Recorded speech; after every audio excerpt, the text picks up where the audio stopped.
ঋষিমুখ বিধানসভা এলাকা নাবালিকা অপহরণ ও ধর্ষণ অভিযুক্ত প্রসেনজিৎ পলাতক।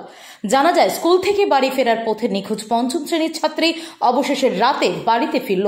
স্বস্তির নিঃশ্বাস বাবা মা সহ এলাকাবাসীর। তবে জানা যায়, পাশের বাড়ির বখাটে নেশাখোর 22 বছরের যুবক প্রসেনজিৎ মুহুরী তাকে বাড়িতে পৌঁছে দেওয়ার নাম করে গাড়িতে তুলে নিয়ে যায়। বাড়ি থেকে প্রায় 1 কিলোমিটার দূরের ছাত্রীটির স্কুল। শনিবার 4 ঘন্টা ক্লাস শেষে বেলা 2টায় স্কুল ছুটি হয়ে যায়। শনিবার স্কুল ছুটি হওয়ার পরে ছাত্রীটি বাড়িতে ফিরে না আসায় পরিবার সহ ছাত্রীর আত্মীয় পরিজন ও এলাকাবাসীরা সহ পাঠীদের বাড়িতে গিয়ে অনেক খোঁজাখুঁজি করে, কিন্তু কোথাও ছাত্রীর খোঁজ পাওয়া যায়নি। পরে বিলোনিয়া থানার অন্তর্গত ঋষিমুখ পুলিশ ফাঁড়িতেও বিষয়টি জানানো হয়।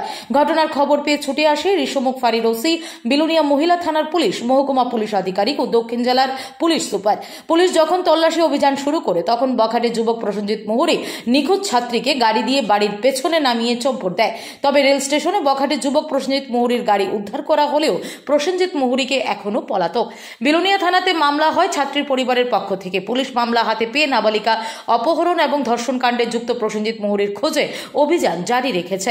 এদিকে উত্তেজিত এলাকার জনগণ প্রসেনজিৎ মুহুরীর বাড়িঘর হামলা করার চেষ্টা চালালেও পুলিশ ও এলাকার কিছু শুভবুদ্ধি সম্পন্ন নাগরিকের তৎপরতায় শেষমেশ রক্ষা পায় বাড়িঘর। এ বিষয়ে বিলোনিয়া জুড়ে চাপা ক্ষোভ বিরাজ করছে। কি হয়েছে দিদি? আমার মেয়ে হারিয়ে গেছে। কোন সময়? আজকে স্কুলে গেছিল, স্কুল থেকে আর বাড়িতে আসেনি। কোন স্কুলে পড়ে? ধর্মনগর স্কুলে। কোন ক্লাসে? 5 এ। কোন সময় ঘটনাটা? কোন সময়? আমি তো স্কুলে প্রতিদিনের মতো মায়েরা সকালবেলা 10টা সাড়ে 10টার দিকে রেডি করে স্কুলে দিই। সেম প্রতিদিনের মতো মাথা ব্যথা আসাইয়া ভাত টাত খাওয়াইয়া মায়ের স্কুলে যাইতে নাই করছি। মায়ের কাছে বৃষ্টি হইতে আসছে, যাইস না। তার বাবাও কইছে না যাইস স্কুলে। মাইয়া কথা আমি স্কুল বন্ধ করতে আমার ভালো লাগে না, আমি স্কুল যেতে আমার ভালো লাগে, স্কুলেই যাবো আমি প্রতিদিনের মতো। তাই স্কুল বন্ধ করতে চাই না। আজকে জোর করে এক গেছে স্কুলে ঘুরতে গেলে, বাড়িতে কেউ গেছে না। এদিকে আগে যে কেউ যান না, একলা যাইস না, না যাইবে যাই আর স্কুল তো নাই না দেখে আমি কালপাট পর্যন্ত চাইছি মাইয়া তখন করে কি লেগে নাই।